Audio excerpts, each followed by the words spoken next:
Pemuda miskin bikin CEO kaya raya terdiam setelah mampu hidupkan mobil CEO yang mogok hingga dianggap sebagai sang penyelamat.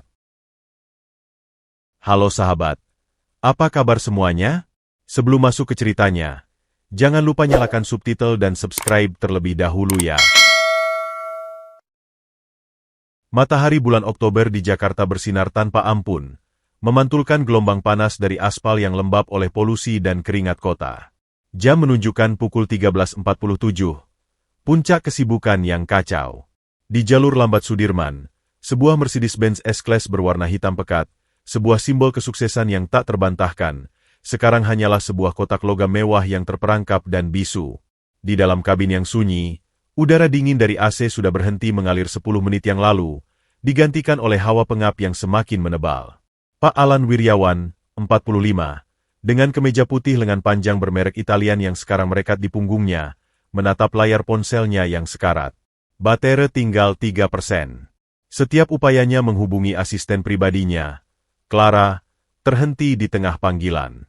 Sinyal tidak stabil, bisiknya lirih. Rasa frustrasi mulai menggerogoti ketenangannya yang biasa terpelihara sempurna. Dari jendela, ia bisa melihat gedung pencakar langit Mega Tower, tempat rapat penting itu akan berlangsung. Hanya 1,5 kilometer lagi. Namun, jarak itu terasa seperti satu benua. Di ruang rapat lantai 48, tim dari Venture Capital Singapura pasti sudah duduk rapi, menunggu presentasi final merger senilai 2,3 triliun rupiah yang telah ia persiapkan selama 6 bulan. Proyek ambisius ini akan mengubah peta bisnis grup Artha selamanya. Dan dia, sang CEO, sang penggerak utama, terjebak di sini. Sudah coba lagi, Pak Joni? Tanya Pak Alan pada sopirnya yang sudah berkeringat dingin, meski AC telah mati. Susah sekali, Pak. Mesin mau hidup tapi seperti tercekik. Starternya cengar-cengir saja, jawab Joni, suaranya bergetar karena panik. Ia telah menelepon bengkel langganan perusahaan, tetapi karena ini adalah mobil khusus Pak Alan, teknisi khususnya sedang cuti. Bengkel lain membutuhkan waktu minimal 1 jam untuk tiba karena macet di mana-mana. Damn it, umpat Pak Alan dalam hati. Ia menatap wajahnya yang tegang di kaca spion. Di sana, terpantul sosok yang biasanya sangat mengendalikan segala situasi. Kini, garis-garis kekhawatiran terukir jelas. Uang, jabatan, jaringan, tak satu pun dari itu bisa menyelesaikan masalah mesin mobil yang rewel di tengah kemacetan ibu kota. Di seberang jalan, di bawah naungan halte bus yang catnya mengelupas, seorang pemuda duduk memeluk tas ranselnya yang sudah aus di beberapa bagian. Huda, 21. Matanya yang tajam dan penuh perhatian sudah mengamati mobil Mercedes itu sejak pertama kali terdengar suara starter yang putus asa tadi. Dari nadanya saja, telinganya yang terlatih di bengkel-bengkel kumuh di daerah Cinangka sudah bisa menduga. Masalahnya ada di listrik, bukan mesin utama. Hari itu adalah hari yang berat bagi Huda. Pagi tadi, ia menerima kabar bahwa kontrakan sederhananya di pinggir rel kereta akan digusur dalam 2 minggu. Uang di dompetnya tipis. Hasil dari pekerjaan serabutan minggu lalu sudah habis untuk obat ibunya yang sakit persendian. Ia sedang memikirkan cara untuk mendapatkan uang cepat, mungkin dengan menawarkan jasa cuci motor atau membantu berjualan di warung tetangga, ketika pemandangan mobil mewah mogok itu mencuri perhatiannya. Sebagian dari dirinya ragu. Orang-orang dengan mobil seperti itu biasanya punya solusi sendiri. Mereka akan memandang rendah orang sepertinya. Tapi, bagian lain dari dirinya, bagian yang dibesarkan oleh ayahnya yang seorang montir sebelum meninggal, berkata lain, sebuah masalah mesin adalah panggilan untuk diperbaiki, siapapun pemiliknya. Sementara itu, di dalam mobil, Pak Alan mencoba menarik napas dalam-dalam. Tekanan darahnya mulai naik. Ia membayangkan wajah-wajah dingin investor Singapura itu, kepercayaan mereka yang mulai luntur karena ketidakhadirannya. Reputasinya sebagai seorang yang selalu tepat waktu dan terkendali terancam hancur oleh sebuah sekring yang mungkin putus atau konektor yang kendor. Dengan keputusasaan terakhir, ia melihat sekeliling. Matanya berpindah dari wajah-wajah pengendara lain yang tak acuh, tertutup kaca film gelap mereka, hingga ke trotoar. Dan di sanalah, di antara kesibukan kota yang tak peduli, ia melihat seorang pemuda berpakaian sederhana, kaos oblong lusuh dan celana jeans yang sudah pudar, berdiri dari halte dan mulai menyeberang, menuju mobilnya. Ada sesuatu dalam langkah pemuda itu. Bukan langkah pengemis atau pedagang asongan, tapi langkah yang penuh niat, disertai tatapan yang fokus pada kap mesin Mercedes-nya. Sebuah percikan harapan yang tak terduga, datang dari tempat yang paling tak terduga, menyala dalam keputusasaan Pak Alan yang hampir sempurna. Langkah Huda terasa berat. Aspal panas membakar sol sepatu kets-nya yang tipis. Suara klakson dan deru mesin kota membentuk simfoni kekacauan yang memekakan telinga. Di depannya, mobil hitam itu bagai sebuah kapal alien yang terdampar di lautan logam berkarat. Sopirnya, seorang bapak berkemeja lengan pendek yang wajahnya basah oleh keringat dan kepanikan, sedang berbicara cepat di ponsel. Huda menarik napas. Yang penting berani nawar, Dito, bisiknya pada dirinya sendiri, mengutip nasihat mendiang ayahnya. Dia menghampiri sopir itu, menyapa dengan suara yang ia kencangkan agar terdengar di tengah bising. "Permisi, Pak. Boleh saya lihat?" tawarnya, sambil menunjuk ke arah kap mesin. Suara starternya tadi kayak kehabisan tenaga listrik. "Mungkin saya bisa bantu." Sopir, Pak Joni, memandangnya dengan tatapan campur aduk antara harapan dan ketidakpercayaan. Matanya menyapu tubuh Huda yang kurus dan pakaiannya yang sederhana. "Kamu, ini mobil mewah. Nak, jangan coba-coba. Kalau rusak, kamu yang tanggung," katanya, mencoba bersikap tegas meski suaranya gemetar. "Iya, saya tahu, Pak. Tapi dari suaranya, saya kira bukan masalah mesin dalam. Lebih ke listrik atau koneksi. Kalau cuma itu, saya mungkin bisa," jawab Huda, mencoba menenangkan. Tangannya, tanpa disadari, mengepal erat di samping tubuh. Ini adalah taruhannya. Jika ditolak, ia akan kembali ke halte dengan rasa malu. Jika diterima dan gagal, konsekuensinya bisa lebih buruk. Percakapan mereka terdengar oleh telinga yang sangat waspada di dalam mobil. Pak Alan, yang kepanasan dan putus asa, membuka kaca jendela listrik yang kini bergerak lamban karena daya baterai yang menipis. Satu-satunya angin yang masuk adalah hembusan panas dan polusi jalanan. "Apa yang terjadi, Joni?" tanya Pak Alan, suaranya parau. "Ada anak muda ini, Pak. Mau nawarin bantuan," jawab Joni ragu-ragu. Pak Alan memalingkan kepalanya. Matanya yang biasanya menganalisis preat-seet dan grafik pasar saham, kini menatap Huda. Ia melihat seorang pemuda dengan wajah tirus namun mata yang tajam dan penuh fokus. Bukan mata pengemis atau pencari sensasi. Ada ketenangan di dalamnya, ketenangan yang kontras dengan kepanikan di sekitarnya. Di balik keraguan yang besar, naluri bisnis Pak Alan yang terasa berbicara. Dalam situasi krisis, kadang solusi terbaik datang dari luar sistem yang biasa. "Kamu paham mesin mobil?" tanya Pak Alan langsung, tanpa basa-basi. Huda mengangguk, mencoba menelan ludah. "Sedikit, Pak. Saya biasa bantu perbaiki motor dan mobil tetangga. Ayah saya dulu montir. Saya juga baru saja keluar dari pekerjaan di bengkel," ujarnya, jujur. Ia tidak menyebut kata dipecat. "Dan kamu yakin bisa?" tanyanya lagi, menantang. "Tidak ada yang pasti, Pak. Tapi dari dengar suaranya tadi dan lihat lampu dashboard yang redup sebelum mesin mati total, kemungkinan besar arus listrik dari baterai ke starter atau ke sistem pengisian terhambat. Bisa jadi terminal kotor, kabel ground longgar, atau alternator bermasalah. Saya bisa cek dulu." Jawaban itu disampaikan dengan lugas dan menggunakan istilah teknis yang tepat, membuat Pak Alan mengangkat alis. Ini bukan tebakan anak jalanan. Ini diagnosis. Dalam keputusannya yang paling impulsif belakangan ini, ia menganggung. "Baik. Coba periksa. Hati-hati." Dengan izin itu, seolah sebuah gerbang terbuka, Huda segera bertindak. Ia minta tolong pada Joni untuk membuka kap mesin. Saat kap terbuka, dunia lain terbentang. Mesin V8 yang berkilau, tertata rapi, jauh berbeda dengan mesin-mesin tua dan berdebu yang biasa ia tangani. Tapi prinsipnya sama, aliran listrik, mekanika, koneksi. Dengan tenang, ia mengeluarkan senjatanya dari tas ransel, sebuah multimeter analog bekas yang dibeli dari pasar loak, obeng set dengan gagang yang sudah retak, tang kombinasi, dan kunci Inggris kecil. Perlengkapan yang memalukan dibandingkan dengan mesin senilai miliaran rupiah ini, Tetapi di tangan Huda, alat-alat itu adalah perpanjangan inderanya. Ia mulai bekerja dengan metodis. Pertama, ia memeriksa terminal baterai dengan senter ponsel Johnny. Terlihat lapisan putih kebiruan, korosi. Ini salah satu masalahnya, Pak. Ucapnya sambil mulai membersihkan dengan sikat kawat kecil dan air mineral yang ia bawa. Setelah itu, dengan multimeter, ia mengecek tegangan baterai. Masih bagus, 12.4 volt. Baterai tidak masalah. Lalu, matanya yang jeli melihat kabel ground yang menghubungkan bodi mesin ke chassis. Sambungannya terlihat agak longgar dan berkarat. Koneksi ground ini kurang kuat, membuat arus listrik tidak optimal, gumamnya sambil mengencangkan bautnya dengan kunci Inggris. Terakhir, ia mengecek sekring dan relay di kotak sekring utama. Dengan teliti, ia memeriksa satu persatu.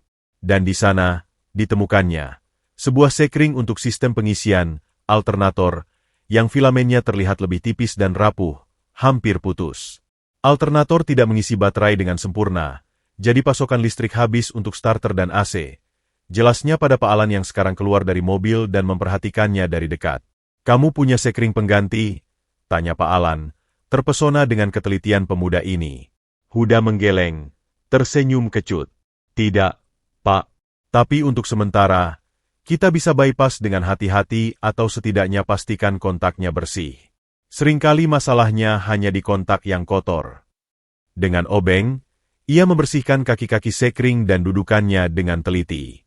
Setelah semuanya selesai, sekitar 12 menit sejak ia mulai, ia menutup kap mesin. Wajahnya penuh dengan keyakinan yang tenang. "Coba starter sekarang, Pak." Johnny melompat ke kursi sopir. Pak Alan menahan napas. Jari Johnny memutar kunci kontak. Frorom. Mesin Mercedes itu hidup dengan deruan yang halus dan penuh tenaga. Suaranya kembali seperti bisikan berwibawa. AC langsung menyala, menghembuskan udara dingin yang sangat dinanti. Lampu dashboard berkilauan sempurna. Ekspresi di wajah Pak Alan berubah dalam sekejap. Frustrasi dan kepanikan mencair, digantikan oleh kelegaan yang begitu besar, lalu oleh keheranan yang mendalam. Ia memandang Huda, yang kini berdiri dengan wajah dan tangan sedikit kotor, namun dengan senyum kecil di bibirnya. Di tengah gedung-gedung pencakar langit dan simbol-simbol kekayaan modern, seorang pemuda dari trotoar dengan alat seadanya baru saja menyelesaikan masalah yang membuatnya, seorang CEO, hampir putus asa. "Luar biasa," ucap Pak Alan, benar-benar terdiam sejenak. "Sungguh luar biasa. Kamu tidak hanya menebak, kamu mendiagnosa dan memperbaiki." Ia merogoh dompet kulitnya. "Berapa saya harus membayarmu?" Huda menggeleng cepat. "Tidak usah, Pak. Saya cuma bantu. Lagian, saya gak punya suku cadangnya, cuma bersihin dan kencangin." Jawaban itu semakin membuat Pak Alan terkesan. Di kota yang serba transaksional, ada seorang pemuda yang menolak bayaran dengan alasan yang jujur. Di saat itulah, sebuah ide terlintas. Rapatnya masih bisa diselamatkan. Dan perusahaan membutuhkan orang dengan kemampuan teknis, ketenangan, dan integritas seperti ini. Dari saku kemejanya, ia mengeluarkan kartu nama putih yang bersih dan elegan. "Saya Alan Wiryawan. Ini kartu saya." Ia memberikannya pada Huda. "Kami punya program magang di divisi pemeliharaan armada. Gaji magang mungkin tidak besar, tetapi ada peluang belajar dan berkembang yang nyata. Jika kamu tertarik, datang saja ke alamat itu besok. Tanyakan pada saya." Huda menerima kartu itu. Tangannya, yang tadi stabil memegang obeng, sekarang gemetar ringan. Huruf-huruf timbul di atas kertas yang tebal terasa asing di jarinya. Alan Wiryawan, Presiden Direktur CEO, Grup Arta ini bukan sekadar tawaran. Ini adalah sebuah jembatan yang tiba-tiba terbentang antara dua dunia yang tak pernah ia bayangkan akan bersentuhan. "Terima kasih, Pak. Saya Huda. Saya sangat tertarik," katanya. Suaranya hampir tertelan suara lalu lintas. Pak Alan mengangguk, lalu melihat arloji mewahnya. "Saya harus pergi. Johnny, ke Mega Tower, cepat." Ia masuk kembali ke mobilnya yang kini terasa seperti istana yang kembali berfungsi. Saat mobil meluncur pelan menembus celah-celah kemacetan, Pak Alan menoleh sekali lagi dari kaca jendela. Ia melihat Huda masih berdiri di pinggir jalan, menatap kartu nama itu seolah memegang sebuah kunci ke alam lain. Di trotoar, Huda baru menyadari betapa keras jantungnya berdetak. Bau bensin, oli, dan panas aspal tiba-tiba terasa seperti bau harapan. Ia mengepalkan kartu nama itu. Rasa putus asa karena ancaman penggusuran dan kondisi ibunya sejenak terlupakan.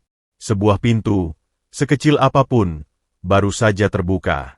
Dan ia akan berusaha memasukinya dengan segala keberanian yang ia miliki. Esok paginya, langit Jakarta masih diselimuti kabut tipis polusi saat Huda berdiri di depan gedung Mega Tower. Ketinggiannya mendongak, menengadah hingga lehernya pegal. Kaca-kaca berlapis baja memantulkan citra dirinya yang tampak sangat kecil dan tak pantas. Ia mengenakan kemeja putih polos yang sedikit besar karena pinjaman tetangga, celana kain hitam yang sudah disetrika sebaik mungkin, dan sepatu pantofel kulit sintetis bekas yang digosok hingga mengkilap. Di tangannya erat ia genggam kartu nama Pak Alan dan sebuah map plastik berisi fotokopi ijazah SMA serta surat-surat lain yang ia anggap penting. Lobi gedung itu seperti lapangan luas berpendingin udara. Lantai marmernya mengilap seperti cermin, membuat Huda ragu menginjaknya. Para eksekutif lalu lalang dengan pakaian yang nampak mahal dan wajah penuh urgensi. Suara langkah mereka beradu dengan lantai terdengar tegas, berbeda dengan debaran jantung Huda yang tak karuan. "Bisa saya bantu, Mas?" Seorang resepsionis dengan senyum profesional namun matanya yang cepat menyapu penampilan Huda, menyapanya. Saya Huda. Saya ditawari magang oleh Pak Alan Wiryawan," katanya sambil menunjukkan kartu nama itu, berharap benda kecil itu memiliki kekuatan magis. Ekspresi resepsionis berubah sepersekian detik. Keraguan menghilang, diganti sikap yang sedikit lebih hormat. "Oh, dari Pak Alan. Silakan tunggu sebentar, saya konfirmasi dulu." Setelah beberapa menit yang terasa lama, seorang wanita berkacamata dengan rambut rapi dan blazer abu-abu turun dengan langkah cepat. "Huda, saya Clara, asisten Pak Alan. Silakan ikut saya." Perjalanan naik lift menuju lantai 25, divisi pemeliharaan armada dan logistik, dilakukan dalam keheningan. Huda mencoba menahan mual karena kecepatan lift. Clara sesekali melemparkan pandangan sekilas, seakan mengukur orang yang diizinkan masuk secara khusus oleh bosnya. Divisi ini mengurusi lebih dari 300 unit kendaraan operasional perusahaan, dari mobil dinas direksi hingga truk angkutan, jelas Clara singkat saat pintu lift terbuka. "Kerja di sini butuh ketelitian tinggi. Selamat bergabung." Kantor divisi itu tidak seluas dan semewah lantai direksi, tetapi masih jauh lebih rapi dan berteknologi tinggi dibanding bengkel manapun yang pernah Huda lihat. Ada monitor komputer di setiap meja, panel digital yang menampilkan status kendaraan, dan bau khas ruangan ber-AC, bukan bau oli dan bensin. Kepala divisi, Pak Heru, seorang pria berusia sekitar 50 tahun dengan kumis rapat dan sikap tegas, menyambutnya. "Jadi kamu pemuda yang membantu Pak Alan kemarin?" tanyanya, sambil melihat berkas-berkas Huda. "Latar belakangmu berbeda. Tapi Pak Alan bilang kamu punya insting teknis yang bagus. Di sini kita lihat hasil, bukan cuma ijazah. Tapi kamu harus bisa menyesuaikan." Huda mengangguk cepat. "Siap, Pak. Saya akan belajar." Pak Heru memperkenalkannya pada tim. Ada sekitar 15 orang teknisi dan staf administrasi. Beberapa menyambut dengan ramah, terutama para teknisi senior yang tangannya juga penuh bekas luka seperti dirinya. Namun, ada satu kelompok yang berdiri agak menjauh. 3 pemuda magang lainnya. Rico, yang paling mencolok, mengenakan kemeja polo bermerek dengan lengan digulung rapi. Rambutnya ditata dengan gel. Ia adalah anak dari salah satu manajer senior di divisi keuangan. Di sebelahnya ada Dito dan Anton, yang sepertinya selalu mengikuti kemana Rico pergi. "Magang baru. Nih? Dari mana?" tanya Rico dengan nada yang berusaha santai, tapi matanya yang tajam mengamati pakaian dan sepatu Huda dari ujung ke ujung. "Huda. Dari Cinangka," jawab Huda lugas. "Wah, jauh. SMA mana?" "SMAN 87. Negeri di daerah saya." Rico tersenyum tipis, bertukar pandang singkat dengan kawan-kawannya. "Oh, oke." Kata "oke" Itu terdengar panjang dan bermakna ganda. Saya Riko, magang dari Universitas Indonesia. Ini Dito dan Anton, dari Gunadarma dan Binus. Kita sama-sama lagi cari pengalaman sambil nunggu wisuda. Perkenalan singkat itu sudah cukup menggambarkan garis pemisah. Mereka adalah calon sarjana dari kampus ternama, magang untuk melengkapi CV. Huda adalah anak SMA dari pinggiran, magang karena sebuah kejadian tak terduga. Hari pertama diisi dengan pengenalan prosedur, sistem pelaporan digital yang membuat Huda pusing, dan istilah-istilah teknis dalam bahasa Inggris yang sering digunakan. Ia diberi meja kecil di sudut, berdekatan dengan para teknisi senior, dan satu set alat yang lengkap dan berkilau, berbeda sekali dengan alat loakannya. Saat makan siang di kantin karyawan yang luas, perbedaan semakin nyata. Riko dan kawan-kawannya duduk bersama, membicarakan proyek kampus, rencana liburan, dan terkadang melontarkan komentar tentang pekerjaan yang mereka anggap remeh. Huda memilih duduk dengan para teknisi senior, mendengar cerita pengalaman mereka dan banyak bertanya. Jangan terlalu dipusingin sama mereka, kata Pak Didi, seorang teknisi senior yang sudah 20 tahun bekerja, sambil menunjuk ke arah Riko. Anak-anak kaya yang cari sertifikat. Kerja beneran ya, lihat kita-kita ini nanti. Namun, takdir sepertinya sengaja mempertemukan mereka. Pak Heru memberi tugas pertama untuk para magang, inventarisasi dan pengecekan dasar pada 10 mobil dinas yang baru kembali dari servis rutin.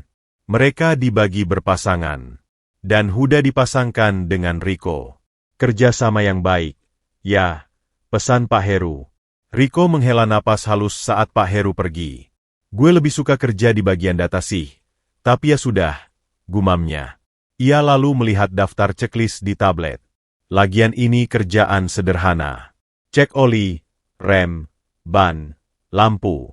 Gak butuh keahlian khusus. Huda mengangguk, mengambil alat dan mendekati mobil pertama, sebuah Toyota Camry. Dengan cekatan, ia membuka kap mesin. Riko berdiri di belakang, sibuk dengan ponselnya. Riko, oli mesinnya sedikit di bawah tanda minimum, dan ada tanda kebocoran kecil di sekitar filter, ucap Huda setelah memeriksa. Ya udah, catet aja di tablet, sahut Riko tanpa melihat. Huda melanjutkan. Rem depan kanan bunyi sedikit mencicit saat coba diputar. Mungkin kampasnya mulai tipis. Riko mendekat, mencoba memutar roda. Gak kedengeran tuh. Lu yang berisik kali. Tapi kemudian ia melihat Huda sudah melepas roda dengan cepat dan memang menemukan kampas rem yang hampir habis. Riko terdiam sejenak. Hoki aja lu nemu. Sepanjang pengecekan, pola yang sama terulang. Huda bekerja dengan cepat, mata dan tangannya menemukan detail-detail kecil yang sering terlewat, seal yang mulai retak, konektor yang berdebu, tekanan ban yang tidak merata. Riko, meski terlihat cuek, diam-diam mengamati. Dan semakin ia amati, semakin tidak nyaman perasaannya. Keterampilan praktis Huda tidak bisa ia sangkal. Ini bukan ilmu dari textbook kampusnya. Di akhir hari, saat mereka melapor pada Pak Heru, laporan Huda lengkap dengan foto-foto dan catatan detail. Laporan Riko lebih umum dan singkat. Bagus, Huda. Observasi yang tajam, puji Pak Heru. Riko, kamu perlu lebih detail lagi. Mobil-mobil ini yang akan dipakai direksi. Keselamatan dan kenyamanan nomor 1. Ya, Pak, jawab Riko, pipinya memerah. Saat mereka keluar ruangan, ia melirik Huda. Lu emang jago juga ya. Tapi di dunia ini gak cuma butuh bisa bongkar pasang. Butuh gelar, butuh koneksi. Itu yang lu gak punya. Kata-kata itu menggantung di udara. Huda hanya diam, menyadari bahwa tantangan terbesarnya di tempat baru ini mungkin bukan mesin yang rumit, melainkan manusia dengan prasangka dan kecemburuan yang kompleks. Ia memasuki dunia baru yang berkilau, namun di balik kilaunya, ternyata ada hierarki, politik kantor, dan kompetisi yang tak kalah kerasnya dengan perjuangan hidup di pinggiran. Ia mengepalkan tangan di saku celananya, mengingatkan diri sendiri, ia sudah berhasil masuk. Sekarang, ia harus bisa bertahan. Minggu-minggu pertama Huda di grup Arta berlalu dengan ritme yang intens.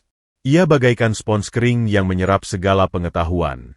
Pagi-pagi ia sudah hadir, mempelajari manual sistem kelistrikan mobil-mobil baru, membantu teknisi senior, dan dengan rendah hati meminta diajari sistem diagnostik komputer yang awalnya membuatnya terbengong-bengong. Pak Heru semakin sering mengangguk puas melihat ketekunannya. Namun, di seberang kantor, api kedengkian dalam diri Riko mulai membara. Kekalahan kecil dalam tugas inventarisasi itu hanyalah pemicu. Yang lebih mengganggunya adalah perhatian yang mulai Huda dapatkan. Suatu siang, Pak Alan bahkan menyempatkan turun ke lantai 25, bukan untuk inspeksi, tetapi secara khusus menanyakan perkembangan Huda pada Pak Heru. Percakapan singkat di dekat meja kerja Huda itu, dengan Pak Alan menepuk pundak Huda dan berkata, "Terus semangat belajar, nak, terbakar di retina Riko seperti cahaya yang menyakitkan. Lu lihat gak? Anak jalanan dikasih panggung." Bisik Riko pada Dito dan Anton di pojok kantin. Kita yang lulusan kampus susah-susah, malah disuruh ngecek ban dan isi oli doang. Dia, dibilang punya potensi. Emang jago sih, Rick. Gue lihat dia benerin isu mobil direktur marketing yang error kemarin. Teknisi aja bingung, sahut Anton jujur. Itu cuma masalah praktis. Kita kan disiapin untuk manajemen, bukan jadi tukang. Potong Riko, suaranya meninggi. Dia gak punya dasar teori yang kuat. Cuma modal otak encer dan keberuntungan. Rencana mulai matang di kepalanya. Riko ingin menjatuhkan Huda, bukan dengan kekerasan, tapi dengan cara yang menunjukkan ketidaklayakan intelektual dan proseduralnya. Ia ingin membuktikan bahwa Huda hanyalah montir tukang patungan, bukan calon profesional yang bisa diandalkan. Kesempatan itu datang lebih cepat dari yang dia duga. Suatu Kamis sore, ketika hujan deras mengguyur Jakarta, sebuah panggilan darurat masuk ke divisi. Mobil dinas Direktur Utama Operasional, Pak Surya, sebuah BMW 7 Series seri terbaru, tiba-tiba mengalami masalah rem saat ia baru saja keluar dari parkiran bawah tanah Mega Tower untuk menuju pertemuan dengan Menteri Perhubungan. Pak Surya melaporkan, pedal rem terasa lunak dan jarak pengereman menjadi sangat panjang. Sangat berbahaya untuk dikendarai, apalagi dalam hujan. Tim darurat dikerahkan. Namun, teknisi senior sedang menangani insiden truk tangki di tol luar kota. Yang tersisa hanya Pak Heru, para magang, dan 2 teknisi junior. Pak Heru, yang wajahnya tegang, segera memerintahkan mobil itu ditarik ke bengkel internal di basement. Ini tidak bisa ditunda. Pak Surya harus berangkat dalam 30 menit. Ada yang punya ide? Tanya Pak Heru, matanya menyapu ruangan. Riko langsung maju. Dari pengetahuannya di bangku kuliah, ia menduga masalahnya ada di master silinder rem. Menurut teori, Pak, pedal rem yang lunak dan turun biasanya indikasi kebocoran di sistem hidrolik atau kegagalan master silinder. Harus diganti. Tapi kita tidak punya spare part master silinder untuk model segitu di gudang, sahut salah satu teknisi junior. Atau mungkin cuma perlu di-blading, Pak, suara lain menambahkan.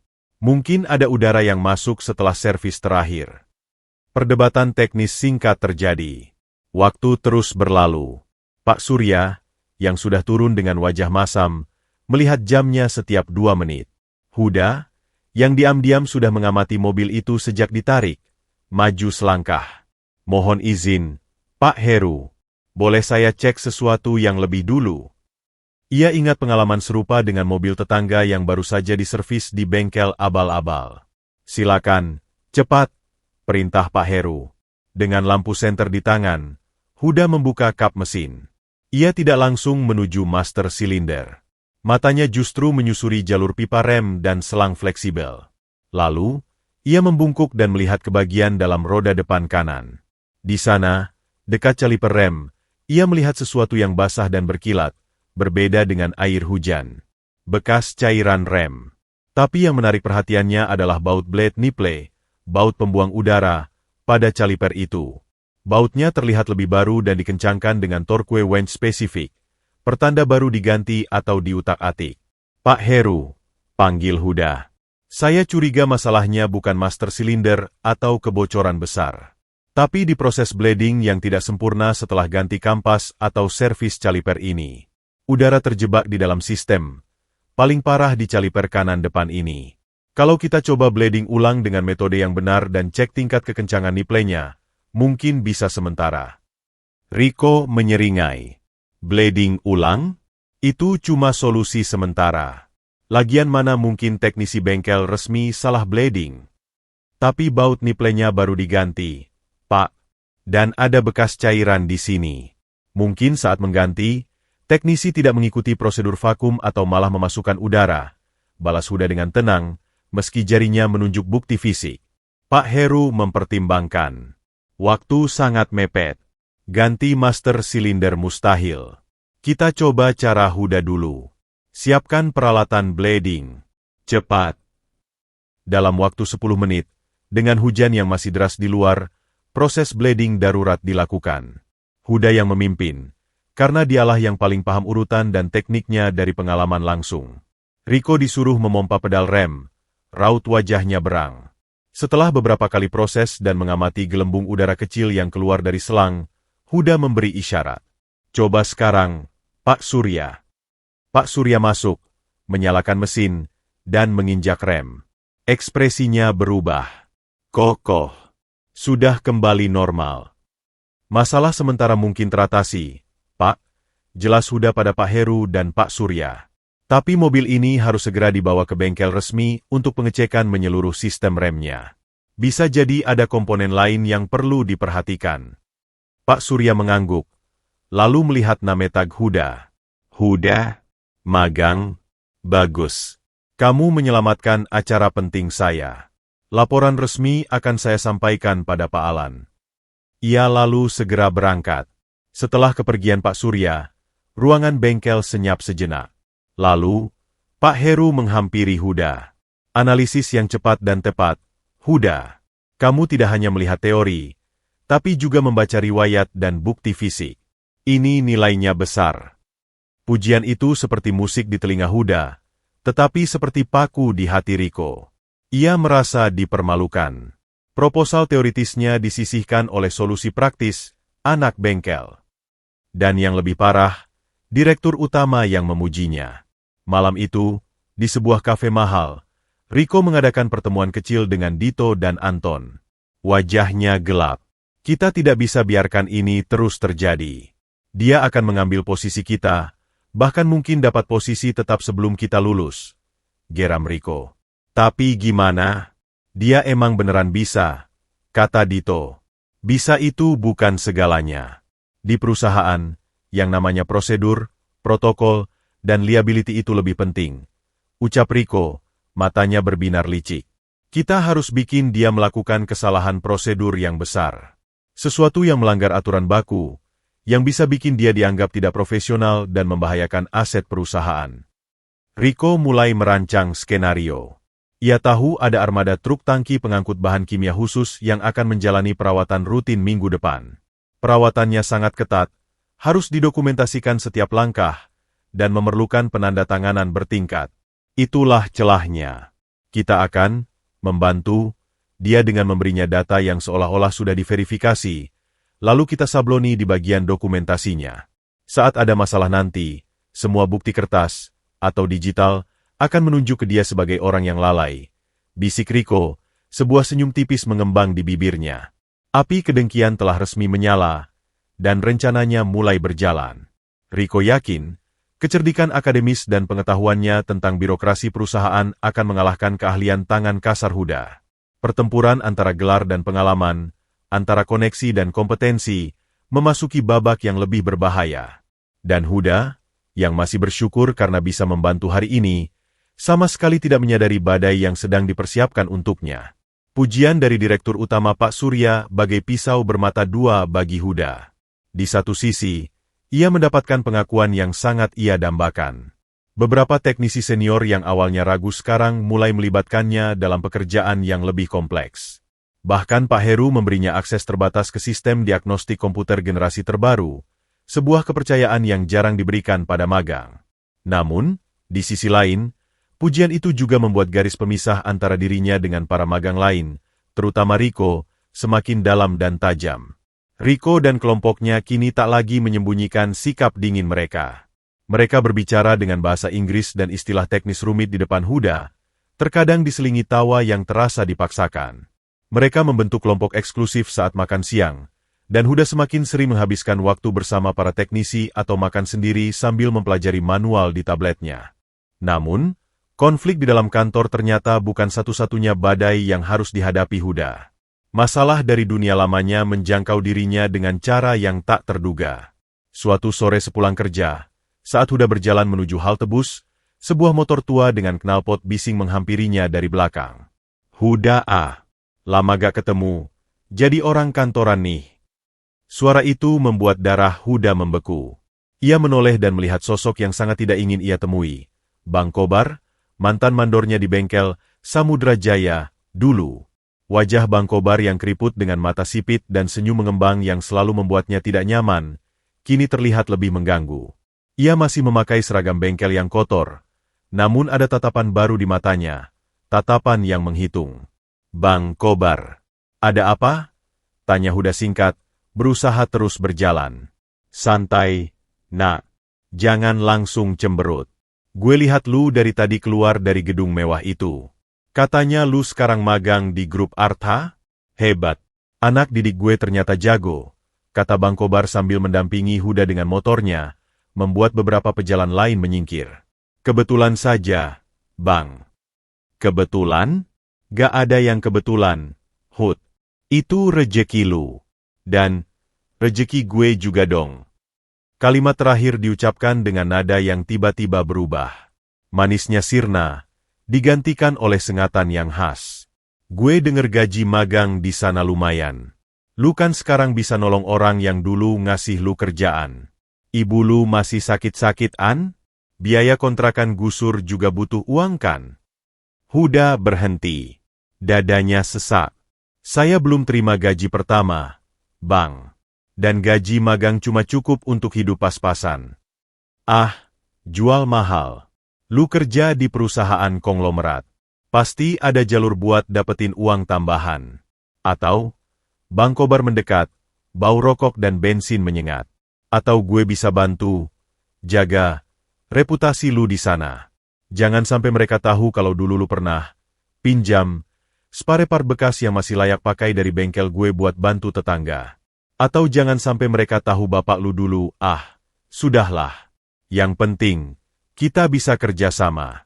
Gimanapun, kita keluarga bekas rekan kerja. Itu adalah ancaman terselubung yang jelas. Pinjam spare part. Itu adalah insiden di mana Huda mengambil beberapa sil dan baut usang yang seharusnya dibuang, untuk memperbaiki motor seorang janda tua tetangganya tanpa biaya. Bang Kobar mengetahuinya dan saat itu memaafkannya dengan catatan. Kini, catatan itu menjadi senjata. Dan menyebutkan ayahnya yang sudah meninggal. Itu adalah pukulan rendah yang membuat Huda menggigit bibir. Saya gak punya apa-apa buat Bang Kobar, kata Huda, berusaha tegas. Nanti lu akan punya. Gue gak buru-buru. Kita ketemu lagi minggu depan. Ya, gue tunggu kabar baik. Dengan senyum lebar yang membuat Huda bergidik, Bang Kobar membesarkan gas motornya dan menghilang di tengah kerumunan. Pertemuan itu meracuni pikiran Huda.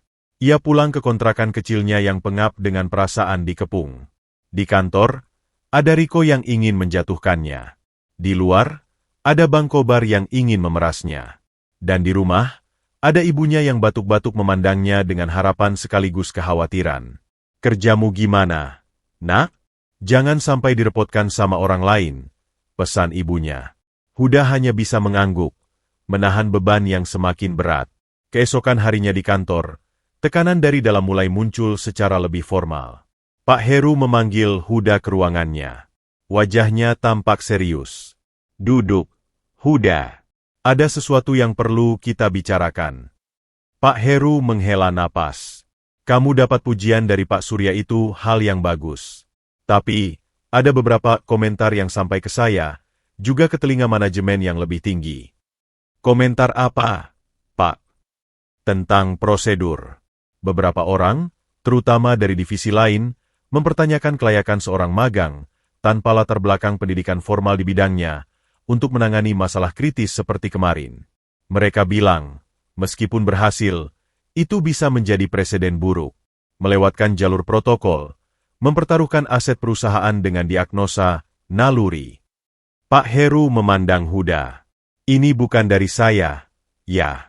Saya menghargai keahlianmu. Tapi kamu harus paham, di perusahaan besar, politik dan persepsi itu penting. Terutama karena kamu. Di bawah, langsung oleh Pak Alan. Huda terdiam. Ia mengerti. Ia adalah pengecualian, dan setiap pengecualian selalu mendapat pengawasan ekstra dan kritik. Saran saya, lanjut Pak Heru, untuk sementara, fokus pada pekerjaan rutin yang terdokumentasi dengan baik. Hindari tindakan yang bisa dianggap lompatan prosedur. Dan, ia berhenti sejenak. Cobalah untuk lebih berbaur dengan rekan-rekan magang lainnya.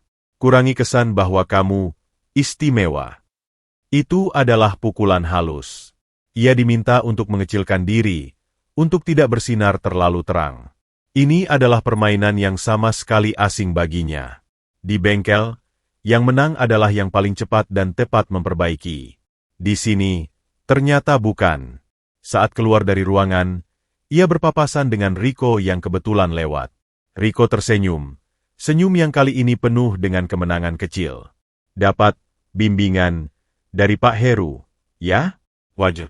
Di sini kan beda sama bengkel pinggir jalan. Semua ada aturannya, ucap Riko sebelum berlalu. Hari-hari berikutnya, Huda berusaha mengikuti saran Pak Heru. Ia lebih banyak diam, mengerjakan tugas dengan sangat hati-hati, dan mendokumentasikan setiap langkah. Namun, sikapnya yang menjadi lebih tertutup justru dimaknai lain oleh Riko. Ia melihatnya sebagai tanda kelemahan. Di sebuah rapat koordinasi kecil yang dihadiri oleh asisten manajer dari divisi keuangan, yang tak lain adalah Paman Riko, isu standarisasi SDK, sumber daya kerja, diangkat. Paman Riko, Pak Rudi, dengan halus menyindir tentang pentingnya menjaga standar kualifikasi minimum untuk posisi-posisi yang berhubungan dengan aset berharga dan keselamatan. Kita tidak bisa karena faktor keberuntungan atau koneksi personal, lalu mengorbankan prinsip meritokrasi dan kualifikasi yang sudah kita bangun. Katanya, tanpa menyebut nama tapi semua orang di ruangan, termasuk Pak Heru, tahu targetnya. Pak Heru hanya bisa mengangguk dengan wajah pasrah. Tekanan dari dalam struktur perusahaan mulai mengkristal. Pak Alan mungkin masih melindunginya, tetapi CEO tidak bisa mengawasi setiap detil personel. Apalagi dengan isu merger yang sedang intens, perhatiannya tersita. Huda merasa seperti orang asing di dua dunia.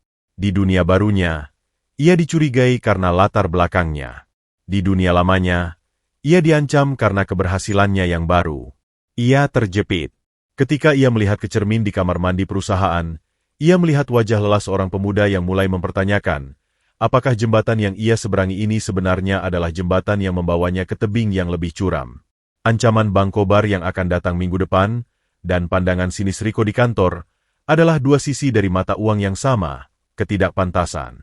Dan Huda harus memutuskan, apakah ia akan menyerah pada tekanan, atau menemukan cara untuk bertahan tanpa mengorbankan integritas yang membuat Pak Alan memberinya kesempatan pertama kali.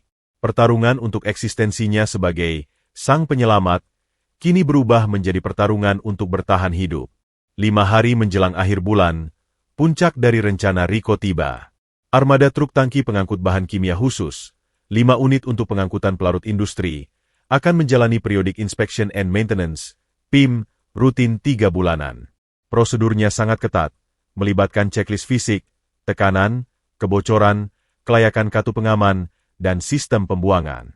Setiap langkah harus diverifikasi oleh teknisi, diverifikasi ulang oleh supervisor, dan didokumentasikan dengan tanda tangan serta stempel di formulir kertas dan salinan digital. Riko, yang dengan licik telah mengambil alih peran koordinator administrasi untuk tugas ini dari rekan magang lain, mendapatkan akses penuh ke berkas digital dan formulir kosong. Rencananya sederhana namun jahat. Ia akan membuat Huda mengerjakan pemeriksaan fisik yang sebenarnya dengan baik, namun memanipulasi data dan dokumentasi pasca pemeriksaan sehingga terlihat seperti Huda yang lalai. Skenarionya begini, bisik Riko pada Dito dan Anton di parkiran mobil setelah jam kerja. Besok, Huda akan dapat tugas periksa fisik truk nomor 3 dan 5. Kita biarkan dia bekerja seperti biasa. Dia pasti teliti, jadi fisik truknya akan aman. After dia selesai dan serahkan checklist kertas ke kita untuk di-scan, kita yang akan input data ke sistem. Terus? Tanya Anton, mulai nervous. Kita ubah beberapa angka kritis di sistem digital, kata Rico, matanya berbinar. Misal, tekanan uji kartu pengaman dia tulis 150 PSI, aman. Kita input 180 PSI di sistem, ini masih dalam batas aman, tapi mendekati maksimal. Lalu, di bagian catatan kebocoran, dia pasti tulis, tidak ada. Kita tambahkan di kolom digital, minor CPG observed near valve B, requires monitoring. Itu catatan ambigu, tapi cukup untuk menimbulkan tanda tanya. Lalu gimana itu bisa menjatuhkannya? Tanya Dito. Bagian kedua, lanjut Rico. Setelah semua truk selesai diinput, kita edit timestamp sistem untuk entry Huda, membuatnya seolah-olah dia input datanya setelah truk-truk itu sudah berangkat operasi keesokan harinya. Pelanggaran prosedur berat. Pemeriksaan harus terekam sebelum persetujuan keberangkatan. Saat ada masalah nanti, dan kita akan pastikan ada masalah, audit akan menunjukkan Huda lalai dalam dokumentasi, melakukan input terlambat, dan mungkin menutupi temuan minor CPG tadi. Rencana itu dijalankan dengan presisi militer. Esok paginya, Pak Heru membagi tugas. Benar, Huda mendapat truk nomor 3 dan 5. Huda bekerja dengan hati-hati ekstra, mengingat pesan Pak Heru tentang pentingnya prosedur. Ia menghabiskan hampir 3 jam per truk, memeriksa setiap baut, setiap lasan, setiap selang. Ia menemukan beberapa kekencangan baut yang kurang ideal pada truk nomor 5 dan segera memperbaikinya. Ia mengisi checklist kertas dengan sangat rapi, menandatangani setiap halaman. Sudah selesai, Rico. Semua aman. Cuma perlu dikencangkan beberapa baut di sini, sudah saya perbaiki. Lapor Huda, menyerahkan berkas. Oke, bagus.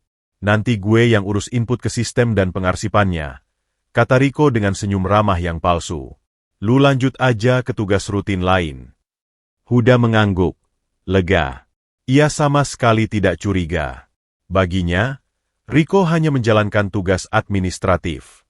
Sore harinya, saat kantor hampir sepi, Rico, ditemani Dito yang berdiri di depan pintu sebagai pengawas, memasuki data. Jari-jarinya menari di keyboard dengan cepat. Ia mengubah angka, menambahkan catatan, dan yang paling krusial, ia mengakses log admin sistem dan mengedit timestamp untuk entry Huda, memundurkannya seolah dilakukan setelah jam keberangkatan truk. Ia juga membuat entry digital untuk dirinya sendiri sebagai supervisor verifier dengan timestamp yang tepat, seolah telah memeriksa dan menyetujui. Beres. Gumam Rico puas. Jebakan sudah terpasang. Keesokan harinya, truk-truk itu beroperasi sesuai jadwal. Rico menunggu. Ia tahu truk nomor 3 akan mengangkut batch pelarut dengan viskositas lebih tinggi hari itu. Ia juga tahu, dari obrolan dengan sopirnya yang ia traktir rokok, bahwa rutenya melewati jalan bergelombang di kawasan industri. Dan seperti yang diharapkan, laporan masuk siang itu. Pak Heru, ada laporan dari sopir truk T03. Ada bau menyengat dari area tangki belakang setelah melalui jalan bergelombang di Cikarang.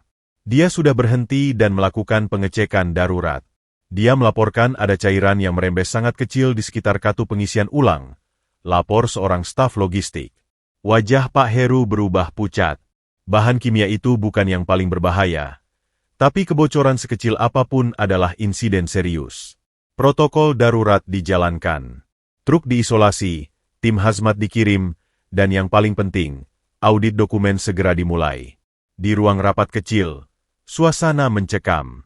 Hadir Pak Heru, manajer dari divisi K3L, Keselamatan, Kesehatan, Keamanan, dan Lingkungan, dan Pak Rudi dari Keuangan, Paman Rico. Formulir kertas dan log digital diteliti. Hasil audit awal, kata manajer K3L dengan suara datar. Pemeriksaan fisik untuk T03 dilakukan oleh magang, Huda. Checklist kertasnya lengkap dan menyatakan tidak ada kebocoran. Namun, dia menjeda, di dalam sistem digital, pada entry yang diklaim diinput oleh Huda, terdapat catatan, minor CPG observed near valve B, requires monitoring. Catatan ini tidak ada di formulir kertas. Semua mata tertuju pada Huda yang berdiri pucat di ujung ruangan. Lebih parah lagi, lanjut manajer K3L, log sistem menunjukkan entry data Huda ini direkam pada pukul 9.47. Sedangkan log keberangkatan truk T03 adalah pukul 7.30. Artinya, entry pemeriksaan dilakukan setelah truk berangkat. Ini pelanggaran prosedur berat. Apalagi jika terkait dengan temuan kebocoran yang dicatat di sistem namun tidak di kertas. Jadi kesimpulan sementara, sela Pak Rudi dengan suara dingin, adalah magang Huda mungkin menemukan indikasi kebocoran kecil saat pemeriksaan, namun entah karena lalai atau sengaja, tidak mencatatnya di formulir fisik sebagai temuan kritis. Dia kemudian, mungkin karena ingat atau ditekan, baru memasukkan catatan itu ke sistem setelah truk berangkat, sehingga terlihat seolah-olah dia telah melakukan tugasnya. Atau, bahkan lebih buruk, catatan di sistem itu dibuat setelah insiden terjadi sebagai upaya menutupi kelalaian. Tidak, saya tidak melakukan itu, bantah Huda, suaranya gemetar. Saya isi formulir kertas dengan jujur. Tidak ada kebocoran. Saya bahkan mengencangkan baut di area itu. Dan saya serahkan formulir itu pada Riko kemarin siang untuk diinput. Saya tidak pernah input data ke sistem sama sekali.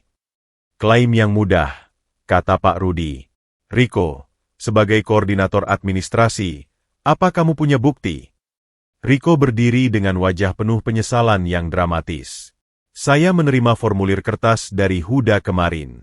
Saya input data berdasarkan formulir itu. Tapi, mungkin saya salah. Sistem loginnya pakai akun umum untuk input data magang. Bisa saja Huda atau siapapun yang mengakses komputer saya saat saya ke kamar kecil, lalu menambahkan catatan itu dan mengacak-acak timestamp. Saya tidak bisa memastikan. Jawaban itu licik. Ia mengaku mungkin lalai, kesalahan kecil, sambil membuka kemungkinan bahwa Huda yang mencuri akses, kesalahan besar. Lihat, kata Pak Rudi pada Pak Heru. Inilah risiko mempekerjakan orang tanpa pemahaman prosedur dan integritas yang teruji. Dia mungkin jago secara teknis, tapi tidak memahami pentingnya dokumentasi dan timeline. Atau, bahkan sengaja menipu. Pak Heru memandang Huda. Di matanya ada kekecewaan dan konflik. Ia ingin percaya pada Huda, tapi bukti digital dan kesaksian Riko sangat merugikan. Dalam situasi seperti ini, protokol mengharuskan tindakan disiplin, kata manajer K3L. Saya usulkan magang Huda diskors tanpa gaji selama 1 bulan sementara investigasi internal dan eksternal oleh auditor independen dilakukan. Status magangnya dipertimbangkan untuk dihentikan. Setuju, sahut Pak Rudi cepat. Pak Heru menatap Huda yang tercenung. Dunia sekelilingnya seperti runtuh. Huda, kamu punya pembelaan lain. Huda membuka mulut, tapi tidak ada kata yang keluar. Ia dikepung oleh sistem yang tidak ia pahami sepenuhnya. Bukti fisiknya hanya selembar kertas yang sudah diperkuat oleh data digital yang dimanipulasi. Ia melihat Riko, yang berhasil mempertahankan ekspresi prihatin sempurna. Tidak ada, Pak. Akhirnya Huda berbisik. Kekuatan di tubuhnya seakan mengering. Keputusan sementara, kamu diskors efektif besok. Serahkan akses kartu dan semua inventaris perusahaan pada staf admin sebelum pulang. Kamu tidak boleh menghubungi siapapun di divisi ini selama masa skors, kecuali ada panggilan resmi dari HR atau investigasi. Kata-kata itu menggantung di udara seperti vonis. Saat Huda berjalan keluar ruangan, ia mendengar bisikan samar, mungkin dari Pak Rudi, penyelamat kemarin, penghancur hari ini. Riko, yang berjalan di belakangnya seolah ingin menghibur, membisikkan kata-kata yang hanya bisa didengar Huda. Sudah kubilang, dunia ini butuh lebih dari sekadar kunci Inggris dan obeng. Butuh kecerdikan, Huda. Dan kamu kalah. Di luar gedung, langit Jakarta mendung. Huda memandangi Mega Tower yang megah. Jembatan yang ia seberangi dengan susah payah ternyata rapuh. Ia terjatuh sebelum sempat sampai di seberang. Dan yang lebih menyakitkan, ia jatuh bukan karena ketidakmampuan, tetapi karena dijatuhkan oleh tangan-tangan yang iri, menggunakan senjata bernama prosedur dan data, senjata yang sama sekali asing baginya. Rasa malu, kemarahan, dan ketidakberdayaan bercampur aduk. Ancaman Bangkobar besok dan statusnya yang sekarang tergantung, membuatnya merasa terjepit di jurang yang semakin dalam. Pulang dari Mega Tower, Huda berjalan bagai orang tak bernyawa. Deru kota yang biasa ia abaikan kini terasa seperti cemoohan. Setiap sorot lampu mobil seakan menertawakan kejatuhannya.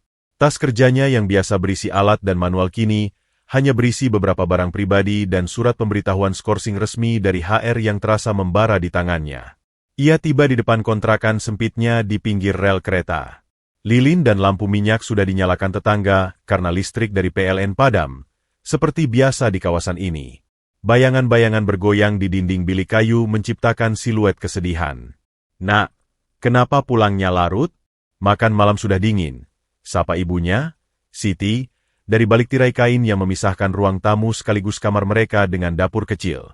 Huda tak sanggup menjawab. Ia duduk di bangku plastik usang, menatap lantai tanah yang dipadatkan.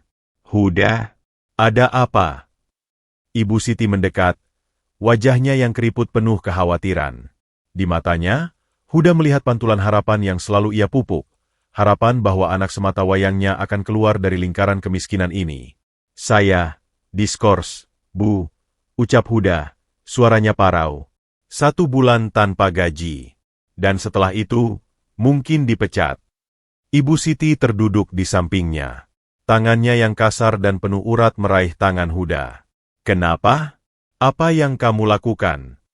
"Saya tidak melakukan apa-apa, Bu. Tapi mereka punya bukti yang mengatakan saya lalai. Sebuah kecelakaan, hampir kecelakaan, dengan truk perusahaan." Huda mencoba menjelaskan dengan sederhana, tanpa detail rumit tentang manipulasi data dan politik kantor yang tak akan dimengerti ibunya. "Tapi kamu anak yang jujur. Pasti ada salah paham. Coba temui Pak Alan itu, yang dulu menolongmu. Jelaskan padanya." Huda menggeleng. "Tidak bisa, Bu. Ini sudah keputusan resmi. Dan Pak Alan pasti sangat sibuk. Lagi pula, saya tidak punya bukti untuk membela diri." Rasa malu membakar pipinya. Ia ingat betapa percaya diri dan penuh harapnya ia saat pertama kali diberi kartu nama itu. Kini, ia merasa telah mengecewakan semua orang. Ibunya, Pak Alan, bahkan dirinya sendiri. Malam itu, Huda terjaga. Suara dentingan kereta yang lewat setiap jam terasa seperti deru mesin truk tangki yang akan menyeretnya ke kehancuran. Ia memikirkan Riko, senyum tipisnya, dan kata-kata kecerdikan. Ia memikirkan data digital yang bisa berbohong, sesuatu yang tak pernah ia bayangkan sebelumnya. Di dunia bengkel, bohong itu ketika seseorang menyembunyikan onderdil bekas yang dijual baru.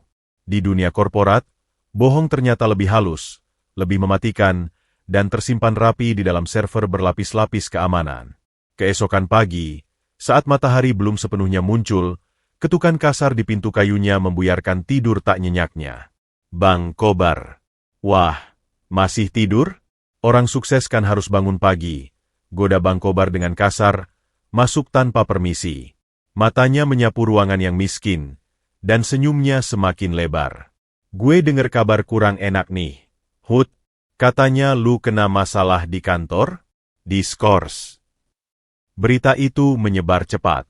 Mungkin dari sopir atau office boy di grup Arta yang tinggal di sekitar sini juga. Huda diam, berusaha tenang. "Nah, lihat. Gue bilang apa? Dunia mereka itu bukan buat kita. Tapi, gue masih bisa bantu," ujar Bang Kobar, duduk di satu-satunya kursi yang ada. "Gue ada koneksi. Bisa carikan lu kerjaan di bengkel temen gue. Gajinya mungkin gak gede, tapi pasti. Atau," ia mendekat, "lu bisa pinjam beberapa alat diagnostik atau spare part kecil yang gak ketahuan dari kantor lu buat gue jual. Kita bagi hasil. Lumayan buat nutup biaya hidup dan obat ibu lu selama lu diskors ini." "Saya tidak akan mencuri," jawab Huda tegas, meski hatinya ciut. "Bukan mencuri. Itu kompensasi. Mereka perlakukan lu tidak adil. Lu ambil yang jadi hak lu. Lagian, alat-alat mereka segudang. Mana akan tahu yang hilang 1-2. Bang Kobar berdiri. "Gue kasih lu waktu 2 hari buat mikir. Kalau lu mau kerjasama, kita bisa mulai dari hal kecil. Kalau enggak," ia menatap Huda tajam, "gue akan pastiin tetangga-tetangga sini dan mantan rekan-rekan lu di grup Arta tahu, kebiasaan lama, lu dulu. Juga tentang bapak lu yang dulu." "Jangan sentuh keluarga saya," potong Huda, berdiri dengan bola mata berkobar. Bang Kobar tertawa. "Pilihan ada di lu, Hud. Cuma gitu aja kok repot. Ia lalu pergi, meninggalkan bau rokok dan ancaman yang semakin nyata. Huda merasa terpojok dari semua sisi. Dari kantor, ia dianggap pengkhianat. Dari dunia lamanya, ia diteror untuk menjadi pencuri. Ia terjepit di antara dua identitas yang sama-sama palsu, magang lalai, dan calon pencuri. Sepanjang hari itu, Huda mencoba mencari akal. Ia ingat Pak Heru, yang wajahnya tampak kecewa namun masih ada sedikit keraguan. Mungkin ia bisa meminta bantuan? Tapi surat skorsing melarangnya menghubungi siapapun di divisi. Malam harinya, saat hujan rintik-rintik membasahi atap sengnya, sebuah ide terlintas. Sebuah ingatan samar dari masa awal magang. Pak Heru pernah berkata, di sistem kita, setiap perubahan data, meski di back-end, meninggalkan log. Tapi hanya admin IT dan auditor yang bisa akses. Log. Jejak digital. Jika Rico memanipulasi data dan timestamp, pasti ada jejaknya di log sistem yang lebih dalam. Tapi bagaimana ia, yang sekarang tidak punya akses kantor dan pengetahuan IT terbatas, bisa mendapatkan itu? Lalu ia teringat seseorang, Clara, asisten Pak Alan. Wanita yang membawanya naik lift di hari pertama. Ia masih menyimpan nomor telepon kantor Clara di memo ponsel tuanya. Apakah berani menghubunginya? Ia diskors. Tapi apakah larangan itu termasuk menghubungi asisten direktur utama? Dengan jantung berdebar, di tengah malam yang sunyi hanya diiringi derai hujan, Huda menekan nomor itu. Ia tak berharap diangkat. Halo. Suara Clara terdengar profesional, meski agak lelah. Selamat malam, Bu Clara. Ini Huda, magang dari divisi pemeliharaan armada. Maaf mengganggu. Ada keheningan singkat. Huda, saya dengar kabarnya. Ada yang bisa saya bantu? Suaranya tidak ramah, tapi juga tidak dingin. Netral. Saya ingin bertemu Pak Alan. Atau setidaknya, saya punya sesuatu yang penting untuk disampaikan. Saya tidak bersalah, Bu. Saya punya dugaan kuat ada yang memanipulasi data sistem untuk menjatuhkan saya. Clara terdiam lebih lama. Huda, kamu tahu kamu sedang dalam masa skorsing. Dan Pak Alan sedang sangat sibuk dengan persiapan final merger. Pertemuan dengan investor Singapura adalah prioritas mutlak. Saya tidak bisa mengganggu beliau dengan masalah personal magang. Tapi ini bukan personal, Bu. Ini tentang integritas data dan kemungkinan sabotase di divisi yang menangani aset berbahaya. Jika sistemnya bisa dimanipulasi untuk menjatuhkan saya, bisa juga untuk menutupi masalah keselamatan yang lebih besar. Kali ini, Clara terdiam cukup lama. Huda bisa mendengar suara ketikan keyboard di latar belakang. Kamu punya bukti konkret tentang manipulasi ini? Atau hanya perasaan? Saya tidak punya akses ke bukti itu. Tapi saya yakin bukti itu ada di log sistem server divisi kami. Timestamp yang tidak masuk akal. Revisi data setelah waktu tertentu. Clara berpikir. Mendengar kamu seperti yakin sekali. Tapi saya tetap tidak bisa mengatur janji dengan Pak Alan sekarang. Namun, ia berhenti, seolah mempertimbangkan sesuatu. Namun, ada seseorang yang mungkin bisa mendengarkanmu. Kepala Audit Internal, Pak Wisnu. Dia independen dan melapor langsung ke komisaris. Jika ada indikasi manipulasi data, itu masuk domainnya. Tapi ingat, suara Clara menjadi tegas. Jika kamu salah dan ini dianggap upaya mengganggu investigasi resmi, konsekuensinya akan lebih berat. Kamu yakin? Huda menelan ludah. Ini taruhan yang lebih besar. Saya yakin, Bu Clara. Baik. Saya akan kirimkan kontak Pak Wisnu ke nomormu. Jelaskan padanya dengan jelas dan faktual, tanpa emosi. Dan Huda, tambah Clara, nada suaranya sedikit berubah. Pak Alan sebenarnya menanyakanmu seminggu yang lalu. Dia bertanya bagaimana perkembangan si penyelamat muda. Saya katakan kamu baik-baik saja. Saya tidak tahu dia akan menyikapi berita ini. Tapi, jangan harapkan pertolongan langsung. Dia harus adil pada proses. Percakapan itu berakhir. Beberapa menit kemudian, sebuah SMS masuk dengan nomor telepon dan email Pak Wisnu. Huda memandangi ponselnya. Ini adalah satu-satunya senjata yang ia miliki sekarang. Sebuah nomor telepon dan keyakinan bahwa kebenaran, di suatu tempat di dunia digital yang gelap, meninggalkan jejak. Dia mengambil secari kertas dan mulai menulis kronologi kejadian dengan teliti, dari penyerahan formulir kertas hingga temuan audit. Ia juga menuliskan kecurigaannya pada Rico dan alasan-alasan personal, mengapa Rico mungkin melakukan ini. Ini lemah, sangat lemah. Tapi ia harus mencoba. Di luar, hujan semakin deras. Huda merasa seperti sedang berjalan di jalan licin di tepi jurang. Satu langkah salah bisa membuatnya terjatuh selamanya. Tapi diam dan pasrah sama saja dengan menerima kedua cap yang ingin dibebankan padanya, si lalai dan si pencuri. Ia harus melawan, meski hanya dengan selembar kertas dan sebuah keyakinan. Ia adalah sang penyelamat bagi Pak Alan dulu. Kini, ia harus menyelamatkan dirinya sendiri. Dan untuk itu, ia harus belajar bertarung dengan senjata yang sama sekali asing, data, log, dan birokrasi korporat. 3 hari pasca diskorsing, Huda duduk di sebuah warnet kumuh di daerahnya. Udara pengap berbau rokok dan keringat menyelimuti ruangan sempit. Di depannya, monitor komputer CRT jadul menyala dengan lambat.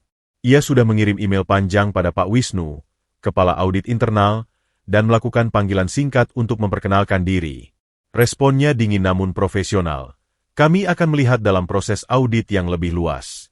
Tidak ada jaminan. Itu saja.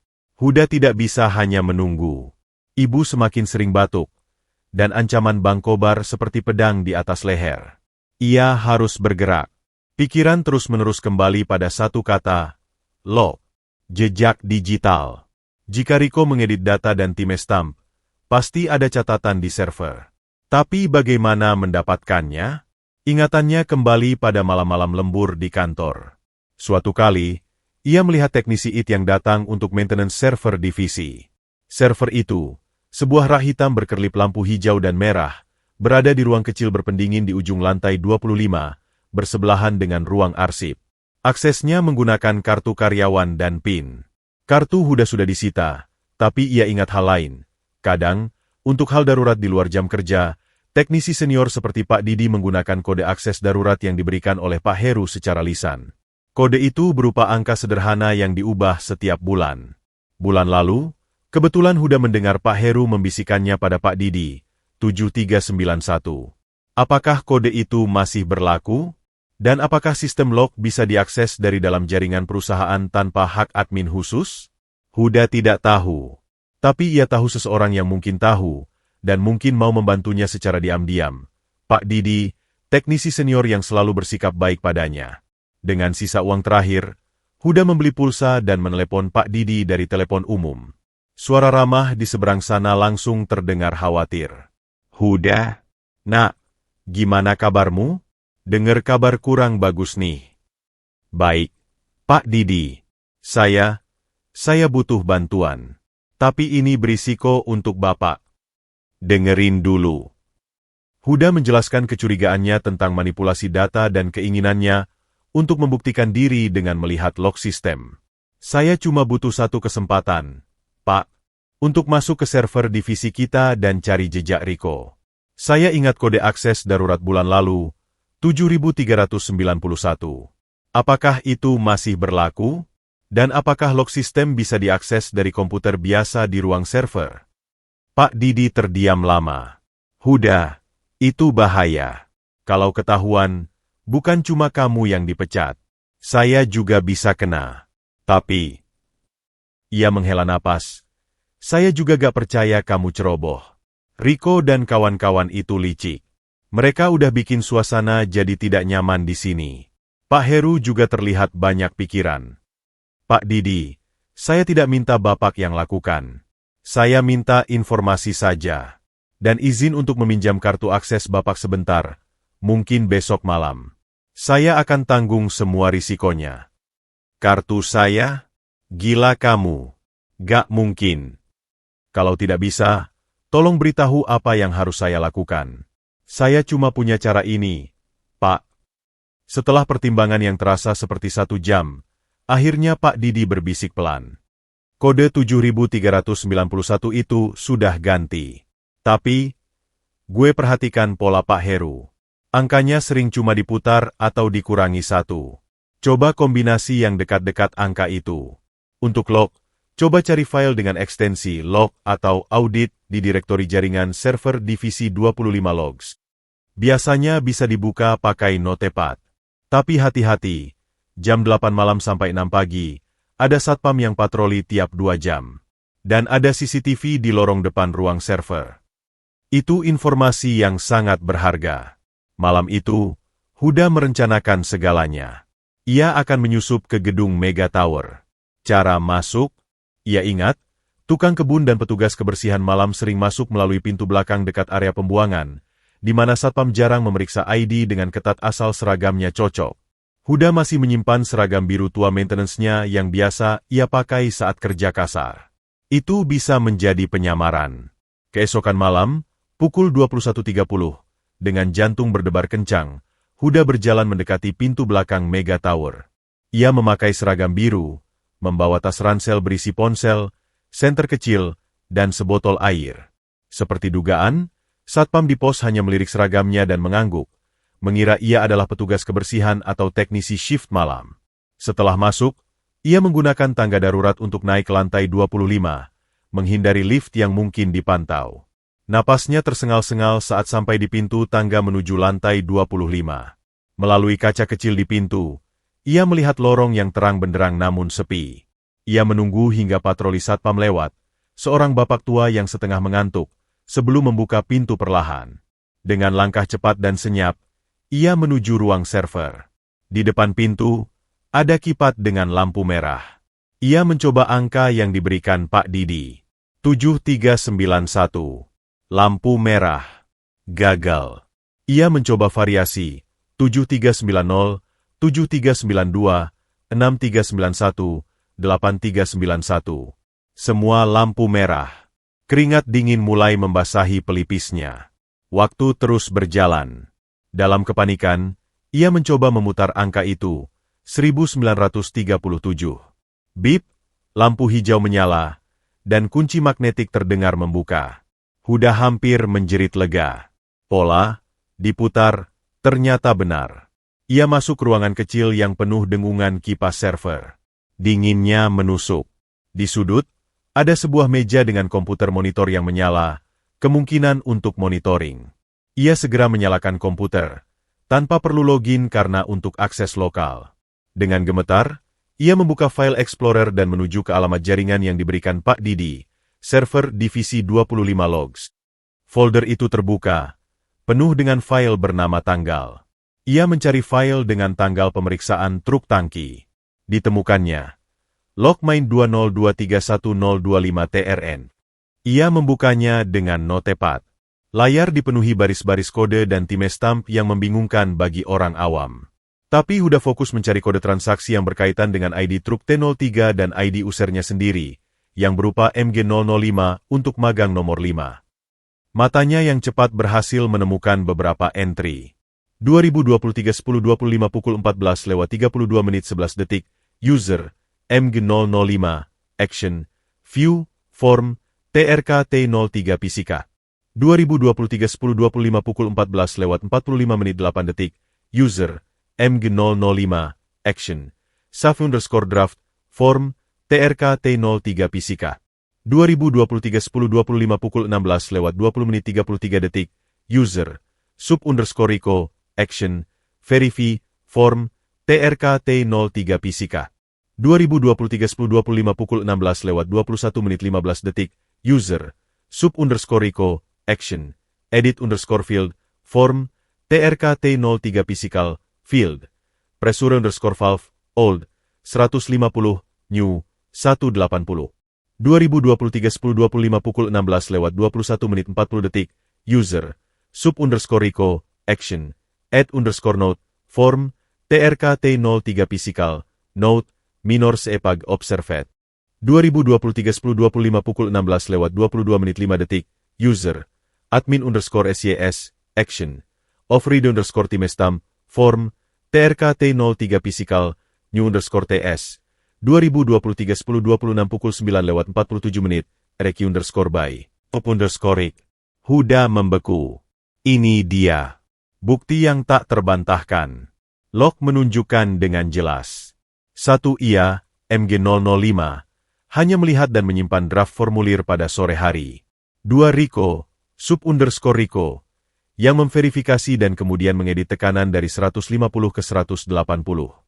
3. Rico juga menambahkan catatan tentang kebocoran kecil. 4. Dan yang paling penting, Rico meminta akses admin untuk mengubah timestamp menjadi keesokan harinya pukul 9:47, dan permintaan itu disetujui oleh sistem admin. Huda segera mengambil ponselnya dan memfoto layar dari beberapa bagian krusial log itu. Ia juga mencari log untuk truk T05 dan menemukan pola manipulasi serupa. Jari-jarinya menari cepat, menyimpan salinan file log ke flash drive kecil yang ia bawa. Ia harus memiliki bukti fisik. Tiba-tiba, suara langkah kaki di lorong. Satpam. Huda mematikan monitor dan merunduk di balik rak server. Lampu senter menyapu dari balik kaca pintu, lalu berlalu. Napasnya tersengal. Setelah yakin aman, ia melanjutkan. Tapi ada satu hal lagi yang mengusik pikirannya. Dalam email dari Pak Wisnu, disebutkan juga akan ada audit keamanan fisik. Apakah Rico hanya berhenti di manipulasi data? Atau ada rencana lain untuk memastikan Huda benar-benar hancur? Ia teringat percakapan Rico dengan Dito di kantin seminggu lalu, tentang genset lama di pabrik cakung, yang sering jadi masalah. Apakah itu sekadar obrolan? Atau petunjuk? Huda memutuskan untuk memeriksa log aktivitas maintenance untuk aset-aset kritis lain. Ia mencari kata kunci, genset, dan cakung. Dan di sana, ia menemukan sesuatu yang membuat darahnya mendidih. Sebuah entry perintah kerja daring yang dibuat oleh _Rico untuk penggantian safety valve genset pabrik cakung yang dijadwalkan besok pagi. Padahal, dari pengalamannya, penggantian suku cadang kritis seperti itu harus melalui permintaan tertulis dan persetujuan atasan. Lebih mencurigakan, entry itu dibuat setelah ia diskors. Seolah-olah Rico ingin menciptakan pekerjaan yang bisa disabotase dan nantinya disalahkan pada kelalaian Huda yang lalu. Huda menyimpan semua bukti ini. Saat ia bersiap keluar, tiba-tiba ia mendengar suara lain, bukan satpam. Suara obrolan pelan dan tawa terkekeh dari arah ruang arsip. Ia mengenali suara itu, Rico dan Anton. Mereka ada di sini, malam ini juga. Gue yakin besok genset itu bakal overheat dan valve-nya jebol. Udah gue atur biar safety-nya gak berfungsi, bisik Rico. Nanti tinggal bilang, itu karena Huda waktu periksa 2 minggu lalu gak cek dengan benar. Bukannya dia diskors karena lalai juga. Tapi Rick, bahaya kali itu. Bisa kebakaran, protes Anton. Gak bakal. Cuma rusak kecil, cukup buat bikin laporan insiden. Gue udah atur biar alarm tetap hidup, jadi bakal ketahuan sebelum parah. Huda merekam percakapan itu dengan ponselnya, meski suaranya agak sayup. Ini adalah bukti langsung yang lebih berharga daripada log digital. Niat jahat Rico bukan lagi sekadar memanipulasi data, tapi melakukan sabotase fisik yang membahayakan keselamatan. Setelah suara mereka menjauh, Huda menunggu beberapa menit sebelum akhirnya keluar dari ruang server dengan hati-hati.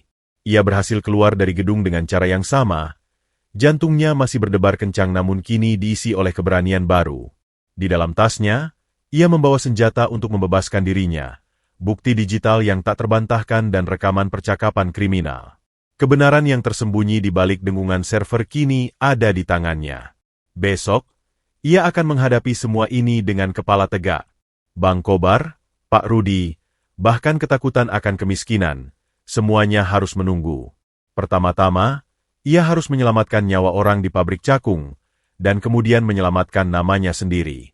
Sang penyelamat, kali ini datang bukan dari trotoar, tetapi dari kegelapan ruang server, membawa cahaya kebenaran dalam bentuk kode biner dan suara rekaman. Fajar belum sepenuhnya menyingsing ketika Huda sudah berdiri di depan pintu rumah sederhana Pak Wisnu di kawasan Pondok Indah. Tas ranselnya dipeluk erat, berisi harta karun yang ia dapatkan dengan mempertaruhkan kebebasannya semalam. Flash drive berisi file log dan rekaman suara di ponselnya. Ia menelepon Pak Wisnu subuh-subuh, memohon pertemuan darurat sebelum jam kerja. Awalnya menolak, Tapi setelah Huda mengatakan ada bukti konkret manipulasi data dan rencana sabotase, Pak Wisnu akhirnya mengalah. 15 menit saja, Huda. Saya harus ke kantor pagi ini untuk rapat dengan komisaris, kata Pak Wisnu, membukakan pintu. Pria paruh baya dengan kacamata lensa tebal dan wajah yang biasa-biasa saja, namun matanya tajam dan analitis. Di ruang tamu yang minimalis, Huda menceritakan semuanya dengan runtut, dari awal ia dituduh, kecurigaannya pada Rico, hingga penyusupannya semalam. Ia menyerahkan flash drive dan memutar rekaman percakapan Rico dan Anton. Pak Wisnu mendengarkan tanpa interupsi, wajahnya tetap netral, namun alisnya semakin meninggi saat rekaman diputar. Setelah selesai, ia memasang flash drive ke laptopnya dan membuka file log. Matanya cepat menelusuri baris-baris kode. Ini sangat jelas, gumam Pak Wisnu akhirnya. Log ini menunjukkan pola manipulasi sistematis. Dan rekaman ini sangat berat. Ia menatap Huda. Tapi tindakanmu menyusup ke gedung melanggar aturan keamanan perusahaan. Itu bisa menjadi masalah tersendiri. Saya tahu, Pak. Tapi saya tidak punya pilihan lain. Dan tindakan Rico yang merencanakan sabotase genset di pabrik Cakung, itu harus dihentikan hari ini sebelum ada yang celaka.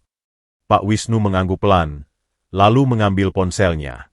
Saya perlu membuat beberapa panggilan. Kamu tunggu di sini. Panggilan pertama adalah pada Kepala Keamanan Grup Arta untuk membatalkan jadwal penggantian valve genset di pabrik Cakung dan mengamankan genset tersebut untuk pemeriksaan forensik.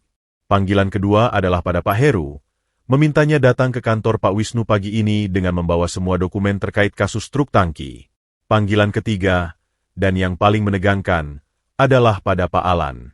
Alan, Wisnu, maaf mengganggu pagi-pagi. Tapi ada perkembangan kritis dalam kasus magang yang diskors, Huda. Menyangkut integritas data, kemungkinan sabotase, dan melibatkan keponakan Rudi. Saya butuh Anda di kantor saya pukul 8 pagi. Ia mendengarkan sebentar. Ya, saya punya bukti kuat. Sangat kuat. Saat Pak Wisnu menutup telepon, Huda bisa merasakan ketegangan di udara. Pertarungannya tidak lagi melawan Rico, tapi melawan seluruh sistem yang mungkin akan melindungi salah satu anaknya sendiri. Pukul 8.15, ruang rapat kecil di lantai audit internal dipenuhi oleh aura yang mencekam. Di meja, duduk Pak Alan dengan wajah dingin dan penuh wibawa, Pak Wisnu, Pak Heru yang terlihat sangat cemas, dan Pak Rudi, Paman Rico, yang wajahnya merah padam karena marah sekaligus khawatir. Huda dipersilakan duduk di kursi di samping Pak Wisnu. Terima kasih atas kedatangan semua. Buka Pak Wisnu. Pagi ini, saya terima laporan dan bukti dari Huda, yang saat ini berstatus diskors, yang menurut saya akan mengubah segalanya. Saya akan paparkan fakta, lalu kita dengarkan. Pak Wisnu mempresentasikan log data di layar proyektor. Setiap baris yang menunjukkan aksi edit_field, add_note, dan override_timestamp oleh user sub_Rico disorot. Wajah Pak Heru berubah pucat. Pak Rudi mulai berkeringat. Data log ini diambil dari server divisi 25 tadi malam, jelas Pak Wisnu. Ini menunjukkan bahwa data pemeriksaan truk T03 dimanipulasi oleh Rico, bukan Huda. Timestamp sengaja diubah untuk membuat seolah Huda input data setelah truk berangkat. Ini bisa dipalsukan, bantah Pak Rudi dengan suara tinggi. Siapa yang bisa membuktikan log ini asli? Dan bagaimana Huda mendapatkannya? Dengan menyusup ke gedung. Itu pelanggaran kriminal. Tenang, Rudi, suara Pak Alan terdengar, rendah namun memotong seperti pisau. Semua mata tertuju padanya. Ia belum berkata sepatah kata pun sejak masuk. Lanjutkan, Wisnu. Pak Wisnu kemudian memutar rekaman suara. Suara Rico dan Anton yang sayup tapi cukup jelas terdengar, membahas rencana sabotase genset. Ruangan senyap. Bahkan Pak Rudi terdiam. Wajahnya kini benar-benar pucat. Rekaman ini, lanjut Pak Wisnu, diambil di dekat ruang server tadi malam. Rico dan Anton tampaknya sedang memeriksa atau merencanakan sesuatu terkait genset di pabrik Cakung.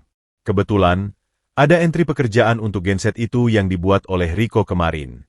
Dan pagi ini, Tim keamanan kami menemukan bahwa safety valve genset tersebut memang telah diutak-atik agar tidak berfungsi. Pak Alan menutup matanya sejenak, menarik napas dalam. Ketika ia membukanya kembali, sorot matanya tajam dan penuh kekecewaan. Jadi, tidak hanya memanipulasi data untuk menjatuhkan rekan, tapi juga merencanakan sabotase yang membahayakan keselamatan karyawan dan aset perusahaan.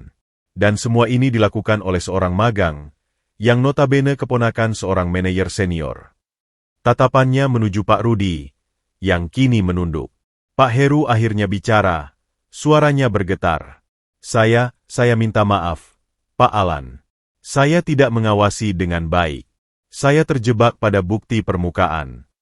Sekarang, Huda, kata Pak Alan, memandangnya untuk pertama kalinya dalam pertemuan ini. Kamu punya kesempatan bicara. Huda berdiri, tangannya sedikit gemetar. Saya hanya ingin mengatakan, sejak pertama kali diberi kesempatan oleh Bapak, saya hanya ingin belajar dan membuktikan bahwa saya bisa berguna. Saya tidak pernah berniat melanggar prosedur. Tapi ketika saya dituduh dan tidak punya cara membela diri, saya mengambil risiko. Saya tahu menyusup ke gedung salah, dan saya siap menerima konsekuensinya. Tapi yang lebih penting, kebenaran harus terungkap, dan pabrik cakung harus aman. Pak Alan mengangguk perlahan. Ia lalu menatap Pak Rudi. Rudi, apa kamu masih punya pembelaan untuk keponakanmu? Pak Rudi terlihat seperti orang yang kehilangan seluruh tenaganya. Saya tidak tahu, Alan. Saya hanya mendukungnya karena dia keluarga. Saya tidak menyangka dia akan sejauh ini. Ini adalah pengakuan tidak langsung. Baik, kata Pak Alan, berdiri. Wibawanya memenuhi ruangan. Keputusan saya sebagai CEO, dengan rekomendasi dari audit internal, adalah sebagai berikut. Pertama, status Korsing Huda dicabut segera. Dia dipulihkan sepenuhnya dengan permintaan maaf resmi dari perusahaan. Kedua, Rico, Anton, dan Dito dipecat dengan tidak hormat karena terbukti melakukan manipulasi data, konspirasi, dan rencana sabotase. Surat pemecahan akan disertai temuan audit dan rekaman sebagai bukti, serta dilaporkan ke kepolisian jika diperlukan. Ketiga, untuk Pak Rudi, karena telah menggunakan pengaruhnya untuk mendukung keponakan yang bersalah dan menekan divisi lain, saya beri sanksi berupa penurunan jabatan dan pemotongan bonus tahunan. Keempat, untuk Pak Heru, sebagai kepala divisi, kamu mendapatkan peringatan tertulis karena gagal mengawasi dan terjebak bias. Kelima, untuk Huda atas tindakan penyusupan, kamu mendapatkan peringatan lisan. Tapi atas keberanian dan keteguhanmu membela kebenaran, serta inisiatifmu mencegah insiden yang lebih besar, kamu saya promosikan menjadi asisten teknisi tetap, efektif segera. Keputusan itu seperti guntur di siang bolong. Huda nyaris tidak percaya. Pak Rudi terlihat hendak protes tapi tak berkutik di bawah tatapan Pak Alan. Alan, coba Pak Rudi. Tidak ada negosiasi. Rudi, potong Pak Alan dengan tegas. Kamu masih punya pekerjaan. Bersyukurlah. Dan sampaikan pada keponakanmu, dia beruntung kami tidak menyeretnya ke pengadilan. Tapi dia harus hidup dengan catatan ini selamanya. Pak Alan kemudian berpaling ke Huda. Suaranya lebih lembut, namun masih penuh otoritas. Huda, kamu membuat saya terdiam sekali lagi. Pertama, di pinggir jalan dengan keahlianmu. Kali ini, dengan keteguhan dan kecerdikanmu membongkar kebohongan. Kamu membuktikan bahwa integritas dan keberanian lebih berharga daripada segudang gelar. Tapi ingat, ia menatapnya dalam-dalam. Jalanmu masih panjang. Pelajari prosedur, patuhi aturan, tapi jangan pernah kehilangan jiwa penyelamat itu.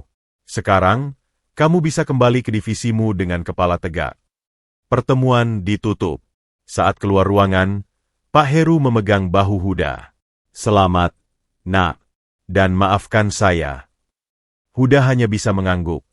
Emosinya terlalu penuh untuk diucapkan. Di lorong, sebelum masuk lift, Pak Alan menyapanya sekali lagi. Clara bilang kamu meneleponnya. Itu langkah yang cerdas. Kadang, untuk bertahan, kita perlu tahu kapan harus meminta tolong dan kepada siapa. Itu juga bagian dari kecerdikan. Huda tersenyum kecil. Rasa syukur dan kelegaan yang begitu besar membanjiri dirinya. Pertarungan bukti dan kepercayaan telah dimenangkannya. Ia tidak hanya berhasil membersihkan namanya, tetapi juga mendapatkan pengakuan yang sesungguhnya. Namun, ia tahu, satu pertempuran lagi masih menunggu di luar gedung megah ini, menghadapi Bangkobar. Dan dengan keyakinan baru yang ia dapatkan hari ini, ia siap menghadapinya. Kebenaran, meski tersembunyi di balik data dan rekaman gelap, akhirnya menemukan jalannya untuk bersinar. 2 hari setelah pertemuan yang menentukan di ruang audit, sebuah pengumuman resmi beredar di seluruh grup Arta melalui email internal. Isinya singkat, tegas, dan mengguncang, terutama di kalangan karyawan lantai 25 dan divisi keuangan. Diberitahukan kepada seluruh karyawan bahwa berdasarkan investigasi audit internal yang mendalam, telah terbukti adanya pelanggaran kode etik perusahaan berupa manipulasi data dan upaya sabotase yang dilakukan oleh 3 orang magang, Riko Wibowo, Anton Susanto, dan Dito Pratama. Ketiganya telah diberhentikan dengan tidak hormat, efektif segera. Perusahaan juga memberikan peringatan dan sanksi struktural kepada pihak-pihak yang terlibat dalam proses yang tidak sesuai prosedur. Sebaliknya, magang Huda, yang semula dikenakan sanksi, dinyatakan bebas dari segala tuduhan dan dipulihkan hak serta posisinya, bahkan dipromosikan menjadi asisten teknisi tetap sebagai apresiasi atas integritas dan upayanya mencegah kerugian yang lebih besar bagi perusahaan.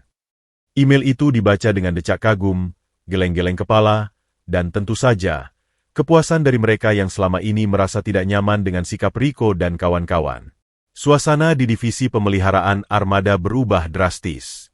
Teknisi senior seperti Pak Didi dan lainnya menyambut Huda dengan tepukan di pundak dan senyuman lega.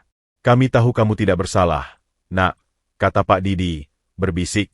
"Tapi kamu berani sekali ambil risiko." Pak Heru mengadakan pertemuan kecil seluruh staf divisi. Di depan semua orang, dengan suara yang jelas dan penuh penyesalan, ia berkata, "Saya secara pribadi dan atas nama divisi, meminta maaf kepada Huda atas ketidakadilan yang dia alami. Ini adalah pelajaran berharga bagi kita semua untuk tidak terburu-buru mengambil kesimpulan dan selalu mendalami akar masalah. Selamat datang kembali, Huda, dan selamat atas promosinya." Yang lebih dramatis adalah apa yang terjadi di lobi utama saat jam pulang kerja. Pak Alan, yang biasanya langsung menuju mobil dinasnya di basement, secara sengaja berjalan melewati area penerimaan tamu di mana banyak karyawan lalu lalang. Ia melihat Huda yang sedang berbicara dengan Clara. Dengan langkah pasti, Pak Alan menghampiri mereka. "Clara, Huda, ada waktu sebentar?" tanyanya. Mereka berdua mengangguk. Beberapa karyawan di sekitar memperlambat langkah, penasaran. Pak Alan lalu berbicara, dengan suara yang cukup keras untuk didengar oleh orang-orang di sekitarnya. "Huda, saya ingin mengucapkan selamat secara langsung. Dan yang lebih penting, saya ingin mengucapkan terima kasih." Huda terdiam, tak menyangka kejadian ini. "Terima kasih karena kamu tidak hanya membuktikan integritasmu, tetapi juga karena telah mengingatkan kita semua akan nilai-nilai dasar yang seharusnya menjadi pondasi perusahaan ini, kejujuran, keberanian, dan kompetensi sejati." Pak Alan memandang sekeliling, memastikan pesannya terdengar. "Dulu, di pinggir jalan, kamu membuat saya terdiam karena keahlianmu menghidupkan mobil yang mogok. Saat itu, kamu adalah sang penyelamat bagi saya secara pribadi. Hari ini, saya kembali terdiam, dan saya rasa kita semua bisa belajar untuk terdiam sejenak, karena melihat bagaimana ketangguhan dan integritasmu justru menyelamatkan nama baik divisi ini, bahkan mungkin perusahaan, dari sebuah skandal dan potensi bahaya yang lebih besar."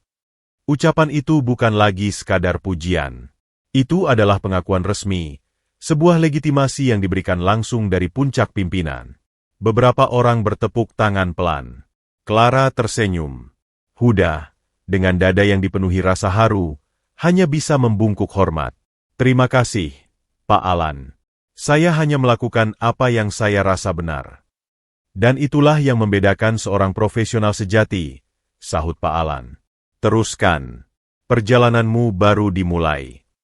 Ia kemudian pergi, meninggalkan Huda yang dikerubungi rekan-rekan yang menyalami dan mengucapkan selamat. Pengakuan itu adalah penyembuhan terbaik bagi luka akibat tuduhan dan diskorsing. Tapi Huda tahu, ia masih punya satu luka lain yang harus diobati, ancaman Bangkobar. Esok paginya, Huda tidak langsung ke kantor. Ia pergi ke kantor polisi terdekat, membawa serta rekaman ancaman Bangkobar, yang diam-diam ia rekam saat pertemuan terakhir dengan ponsenya, dan didampingi oleh surat resmi dari perusahaan yang menyatakan statusnya sebagai karyawan tetap. Ia melaporkan pemerasan dan ancaman yang ia terima. Polisi bergerak cepat. Dengan bukti rekaman dan dukungan dari perusahaan ternama, Bang Kobar ditangkap di bengkelnya pada hari yang sama dengan tuduhan pemerasan dan pengancaman. Terungkap pula bahwa ia memiliki beberapa laporan serupa dari korban lain. Rantai ancaman yang membelenggu Huda selama ini akhirnya putus. Malam itu, di kontrakan kecilnya, Huda duduk bersama ibunya. Ibu Siti memegangi surat kontrak kerja tetap anaknya. Air matanya menetes. Ayahmu di sana pasti bangga. Nak, kamu tidak hanya jujur, tapi juga berani. Semua karena ibu yang selalu mendoakan dan ayah yang mengajarkan saya tentang mesin dan kejujuran, jawab Huda, memeluk ibunya yang kurus. Lalu, tentang uang muka rumah kecil yang kamu bilang? Dan biaya dokter untuk ibu? Tanya Ibu Siti penuh harap. Besok saya akan ambil uang muka dari perusahaan. Mereka memberikan bonus khusus karena telah menghemat potensi kerugian besar. Kita akan pindah dari sini, Bu, ke tempat yang lebih sehat. Dan ibu akan berobat ke dokter spesialis. Janji itu akhirnya bisa ia tepati. 1 bulan kemudian, suasana di divisi pemeliharaan armada sudah normal kembali, bahkan lebih baik. Huda, kini dengan seragam baru dan kartu akses dengan jabatan asisten teknisi, tidak hanya menangani pekerjaan lapangan, tetapi juga dilibatkan dalam tim yang merevisi prosedur pengawasan dan log data, memasukkan sistem checks and balances untuk mencegah manipulasi seperti yang dilakukan Rico. Suatu hari, ia mendapat tugas untuk memberikan pelatihan dasar perawatan preventif kepada sekelompok magang baru. Di antara wajah-wajah baru yang penuh semangat itu, ada juga beberapa yang berasal dari latar belakang sederhana seperti dirinya, yang diterima melalui program beasiswa baru yang digagas Pak Alan, program yang terinspirasi dari kisah Huda. Jadi, kunci dari semua ini bukan hanya bisa membaca manual atau menggunakan alat, ujar Huda di depan mereka, dengan suara yang kini penuh keyakinan. Tapi juga tentang integritas. Percayalah, di tempat ini, kerja keras, kejujuran, dan keberanian untuk membela yang benar akan dihargai. Saya adalah buktinya. Ia melihat mata-mata yang bersinar, penuh harapan, mirip seperti matanya dulu saat pertama kali memandang Mega Tower. Huda tersenyum. Ia telah melalui badai fitnah, ancaman, dan ketakutan. Ia telah jatuh dari anggrek yang indah, tetapi justru di tanah lumpur itulah ia menemukan akar kekuatannya yang sejati. Pak Alan benar. Ia adalah sang penyelamat. Tapi penyelamatan terbesarnya bukan pada mobil yang mogok, atau pada genset yang nyaris meledak. Penyelesaian terbesarnya adalah pada dirinya sendiri, menyelamatkan dirinya dari keputusasaan, dari godaan untuk membalas dengan cara curang, dan dari bayang-bayang masa lalu.